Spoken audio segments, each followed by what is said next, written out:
Hi everyone, my name is Aimen and our topic is about the evolution of election discourse and news language from 1920 to 2025, and it is an NLP based linguistic analysis of electoral discourse. So this project, it combines historical analysis with modern natural language processing tools to trace how political communication has transformed over more than a century. We analyze over 100 years of political rhetoric and media coverage, drawing from the presidential speeches, campaign statements, and newspaper articles. Using computational methods, we tracked shifts in tone, sentiment, and recurring themes, and we did that decade by decade. And a central part of the study is understanding how technology has changed the way political messages are delivered, from the rise of radio in the 1930s to the dominance of television in the second half of the 20th century, and now to the fast-paced, informal world of social media. Each medium has reshaped the tone and style of the political language. We also explored how major events like war, economic crisis, and social movements have left a clear linguistic footprint, whether if it was a patriotic appeal during the World War II or emotionally charged language during the civil rights era. We can see how discourse evolved in response to real-world events. Overall, this is a data-driven, long-term linguistic analysis that connects politics, media, and history through the lens of language. Our main objectives are fourfold. So the first one is that we aim to uncover patterns and trends in election discourse from 1920 to 2025. And then second is that we want to link the evolution of media technology with changes in political communication strategies. The third one is that we study how public influence, sentiment, and media framing have shifted across different platforms. And then lastly, we contextualize today's political messaging within this larger historical timeline. So the scope of the study covers the full span from 1920 through 2025, and our primary sources include political speeches and major election-related news coverage. And we focus especially on key historical turning points, whether in media, like the introduction of television and Twitter, or in politics, like the New Deal era, the civil rights movement, and the post-9/11 world. So by combining textual analysis with historical context, our research offers a comprehensive view of how election language has changed over the years and what that tells us about our democracy today. Okay, so now we're gonna walk through the main questions that we focused on in our research. So first, we wanted to understand how political speech has changed over time, and we looked at things like how formal or emotional the language is and how complex it is, or how complex it used to be if compared to now. One big question we asked was that are today's speeches actually simpler and more emotional than they used to be? Second, we asked that what are the major themes that show up in the election news? So using topic modeling, we tracked big topics like war, the economy, and civil rights across different time periods. We then connected those themes to historical events. So for example, how coverage changed during the World War II or the civil rights movement. So during the 1940s, for example, the World War II dominated news language, and in the 1960s, the civil rights became a major focus, with terms like segregation and freedom showing up a lot more. And then more recently, in 2008 and 2016 elections, we saw a spike in terms like Wall Street, immigration, and fake news. And so this means that each era has its own signature themes.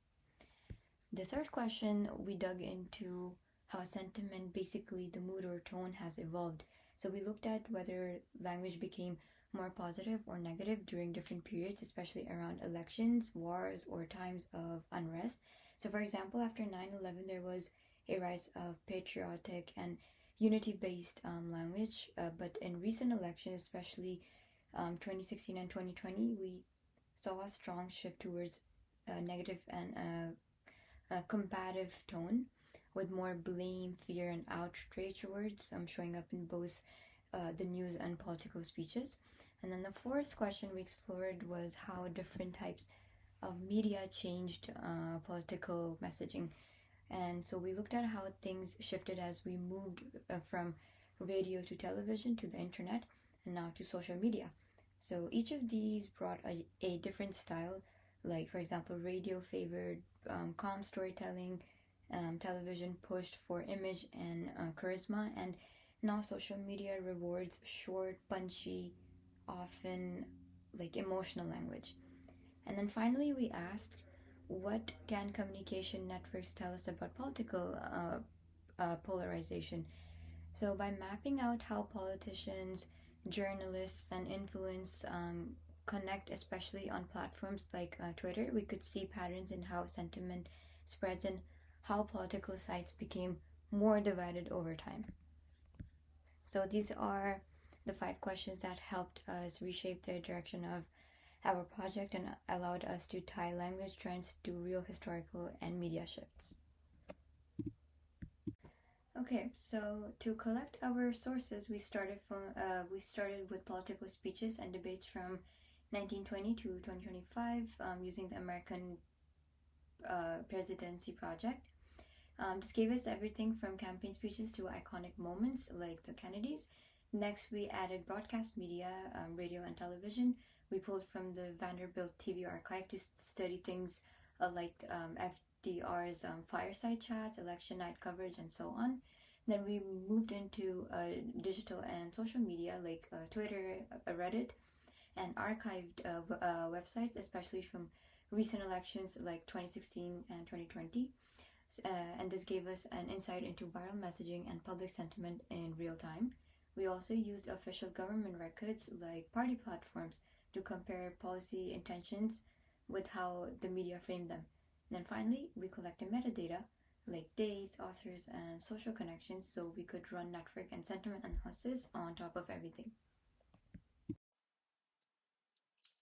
I'll be presenting our group's analysis on the evolution of political and used language in the context of US election from 1922 to 2025. Uh, our goal was to deeply understand how political discourse has transferred over a century, especially in presidential speeches and related news coverage.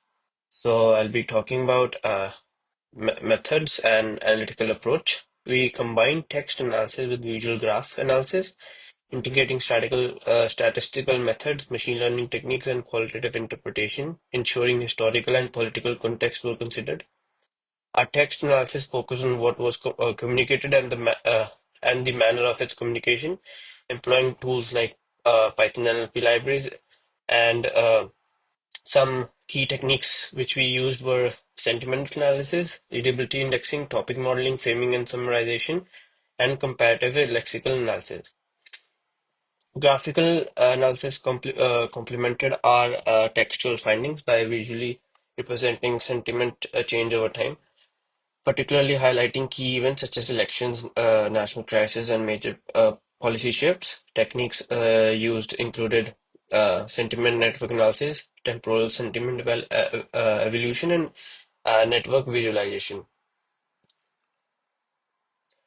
Uh, Text analysis techniques and tools which we used. So we utilized a range of robust NLP techniques such as speech and tone analysis, examine the emotional tone of speeches, and then sentiment analysis, which we detected emotional polarity using tools like Vader, and topic modeling to identify recurring topics across different eras, and framing and summarization, which simplified extensive textual data in comprehensible summaries.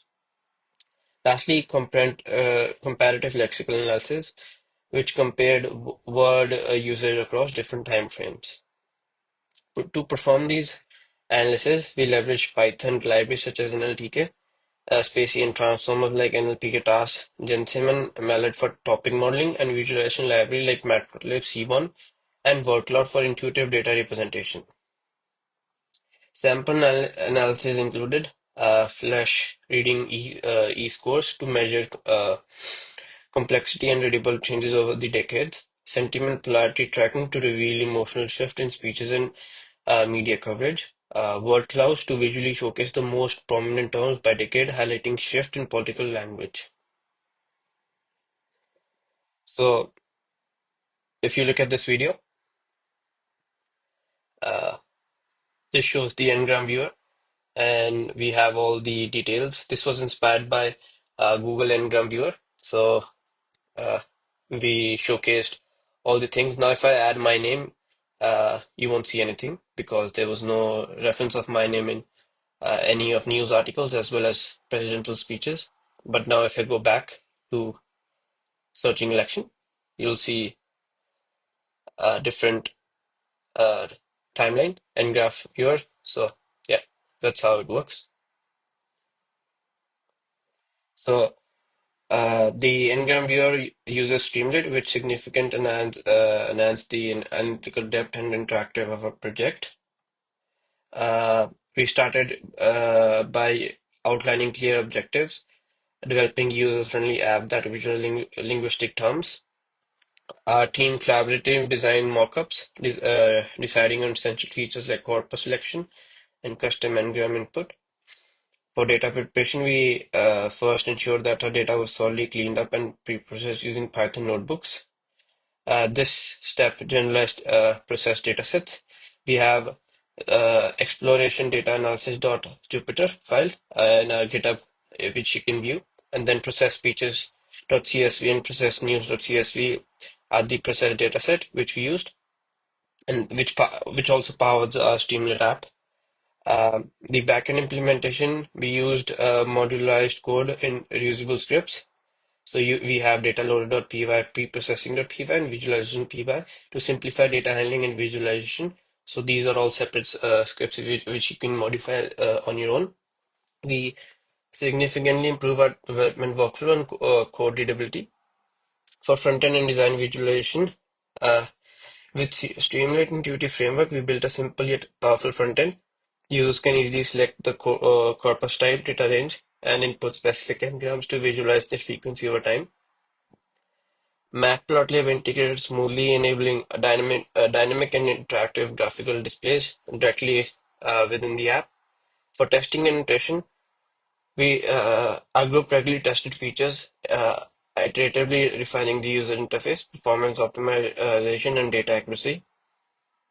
Uh, this Ngram viewer lets user explore trends interactively. For example, which we just saw, comparing frequency of terms like democracy, freedom, and election. It provides immediate visual insights, enabling a deeper understanding of linguistic shifts in political and media discourse over time. In conclusion, our combined textual and graphical analysis, supported by interactive streamlit visualization, provided comprehensive insights into the evolution of political language from 1920 to 2025. Our team's effective collaboration, clearly defined roles, iterative development, and robust toolsets were crucial to successful delivering this analytical project. Thank you. Hello there, this is Hozefa. So, in slide 8, in this part of our study, we measured the complexity of speeches by evaluating how many years of education a person would need to easily understand them. We used the Fleschkind grade level formula. We analyzed speeches from George Bush, Donald Trump, and Barack Obama. Our findings were George Bush's speech were most complex, needing about grade 400 reading level. Uh, President Trump's speeches were moderately complex at around grade 350, and Barack Obama's speeches were the easiest to understand, and they were about grade 220. So I'll give you an example by explaining healthcare policy. So Bush might use complex policy jargon and longer sentences. Mr. Trump would simplify the language but keep strong emotional phrases. and President Obama breaks it down into even simpler and more relatable terms for a general audience.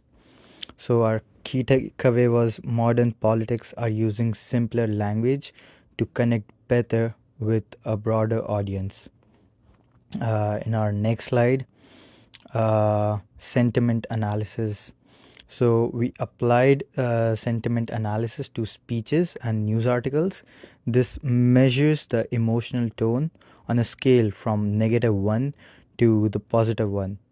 And our findings were sentiment fluctuates depending on what's happening, like elections, economic crisis, or social unrest. We saw clear shifts in emotional tone over different decades. Take, for example, during the 2008 financial crisis, political speeches had more negative sentiment, focusing on crisis, bailout, and uncertainty. In contrast, our around polit- uh, around election victories, speeches learned positive and using words like hope, change, and future. Our key takeaway here was that political language becomes more positive or negative depending on the socio political climate. In our next slide, our is about lexical diversity and sentence strength. We also looked at two other important features. First was lexical diversity. This is the ratio of unique words to total words. Over time, presidential speeches have become richer in vocabulary. News articles have always maintained high diversity, also showing professional journalism standards. For example, in the 1950s, speeches were more repetitive, focusing on few major themes like freedom and war. In the 20s, speeches include a wider range of topics: climate change, technology, diversity, economy, etc. Second, average sentence length. We noticed that the sentences length in our speeches dropped. Uh, this we noticed this when we were doing the research and for the our paper as well. It dropped dramatically from 1,000 words per sentence. This was earlier era to around 600 words now. And news articles stayed short, under 150 words per sentence. For example, President Roosevelt's speeches had very long formal sentences. In contrast, model politicians like President Trump or Biden speaks in much shorter, clear, and suited for TV and social media clips. Our key takeaway was political communication is adapting to shorter attention spans and the fast pace of modern media.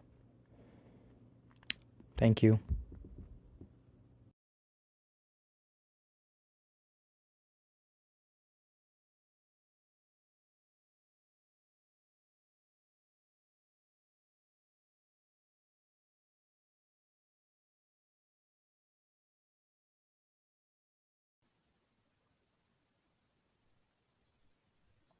Hi everyone, I'm Maansi and I'm going to walk you through the other key findings of our project. So for the first graph that you see describes the lexical diversity over time. So lexical diversity is basically the unique words over the total words that a person is speaking. So this is basically a way to measure how rich or varied the vocabulary is in a piece of writing or a speech. So high lexical diversity means that the speaker or the writer is using a wide range of different words, whereas low lexical diversity means that they're repeating the same words again and again.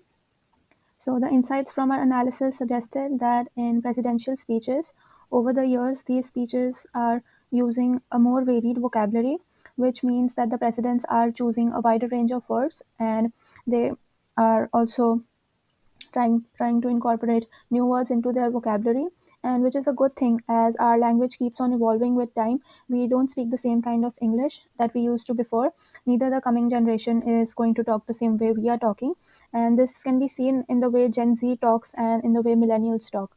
So to possibly connect better with a modern audience that's more educated or exposed to complex language, residential speeches started having a higher lexical diversity. Talking about news articles, they've always had a higher lexical diversity, and journalists tend to use rich and varied language to keep readers informed and engaged. So, by conducting the lexical diversity analysis, we found out that the presidential speeches are evolving with time. They've started using more sophisticated language, and this also reflects changes in the expectations of the audience, their education levels, and their communication styles in politics. The second graph depicts the average sentence length over time. So to conduct this analysis, we first broke the text into individual sentences. Then we counted the number of words in each sentence and calculated the average sentence length by decade. So for presidential speeches, our findings suggest that in earlier decades, sentences were very long, and over time this has dropped, showing a very significant reduction. Whereas news articles have shorter sentences from the beginning, and which has stayed steady over time. So presidential speeches show that there has been a significant decline in sentence length, and which suggests that speeches have been moving forward to a more shorter and more impactful communication, while news articles remain the same and they have the same stable length, and they are still trying to align with the journalistic standards that they have. They prioritize clarity and conciseness, and this contrast also highlights a trend where speeches are becoming more concise like journalism, and this may be possibly influenced by the media consumption habits of the people. And so the question is, why did this change occur? So I think that these graphs that we've created, they reflect that this is the influence of modern media like television, social media, and this also has something to do with the shorter attention spans of people. So politicians now aim for very clear and punctual messages that resonate with people quickly. Moving forward, we also did a graphical analysis of top keywords in recent presidential speeches using methods that we've explained in the previous slides. And the following patterns emerged across 5 distinct snapshots of presidential rhetoric. So during 2003, as you can see, that there were domestic concerns were very high due to the Iraq war. So this time period talked majorly about domestic welfare and healthcare. So words like senior, Medicare, healthcare coverage were very commonly heard during rallies and interviews. In 2008, financial crisis and the global economy was the talk of the town. Words like financial world, crisis, markets, economy, and all these words reflect the unfolding of the Great Recession and the efforts to stabilize financial markets. Also, words such as auto, free nation, these words emphasize on bailouts, especially in the auto industry, and they also talked about America's global economic role. In 2013, the words majorly were focusing on foreign policy and security. The Syrian civil war and the chemical weapon debate dominated this period. There was a broad security framing, with world continuing to serve as a key big picture term. In 2019, terrorism and uh, ISIS, and all these words focus on the death of the ISIS leader and associated counterterrorism accomplishments. Words like states, united, world, people, thank, all these words combine global unity rhetoric with expressions of gratitude, which are likely directed towards service members or international partners. In 2020, words like Iran, American, world, deal, all these words highlighted the nuclear negotiations with Iran and America's leadership on the world stage. And there have been continued references to counterterrorism and diplomacy and regional stability. So after 2023, there was a progressively narrower security concern, and taken together, these charts track a shift from home front policy battles to global economic rescue, then on to overseas security and counterterrorism, ending with high stakes in diplomacy in the Middle East. So our project helped us to find all the above findings, and we tried to present the results with the help of these graphs for better understanding. To wrap things up, let's talk about the bigger picture. So, our project was a mix of natural language and research. We presented the results through an Ngram viewer, the graphs, and derived relationships between the language and the time period based on key issues and evolution of technology, and presented them through our research paper. We used graph analysis to visualize how political tone and influence travel over time and across media. One of the things we tracked was emotional flow. So, when speeches went negative or positive, and how fast that emotion spreads across news platforms. For example, right after major events like 9/11 or 2008 crisis, you could see a sharp drop in sentiment where what school is, we could actually map those tone changes and compare them decade by decade. We also noticed how media fragmentation has changed the game. In the 1960s, people mostly watched the same TV shows or read the same paper. Now with blogs, YouTube, and TikTok, political messages are bouncing around all over the place, and that makes language sharper, more attention grabbing, and often more polarized. So, through this presentation, we walked you through what our project is about and its development, and here's what our project contributed to: a timeline that shows the evolution of election discourse, a combination of language and network analysis to give a full circle view, a clear connection between technology and how political language adapts to it. We also created a historical map of political speech, tracing how tone, structure, and themes have changed over a century. We connected media evolution to language changes. We visualized political polarization, and we also explored how emotion is used as a tool, not just to persuade, but to control narratives and spark public reactions. So, this kind of analysis can help people become more aware of how they're being influenced by political speech. And talking about where we could go next, so there are tons of possibilities. We could build tools that track manipulation or disinformation in real time. We could use the same approach and apply it to other countries and compare their political cultures with the cultures of Canada and USA. We could also build media literacy tools. So we could create resources to help people recognize persuasive or biased language. We could, based on the past patterns, we could also forecast how tone and language will shift in the future elections based on the previous media trends that we found out. So, to wrap it up, our study isn't just about politics, it's about how language reflects power, emotion, culture over time, and we hope that you like it. Thank you so much for listening. We're happy to take any questions that you might have. Thank you.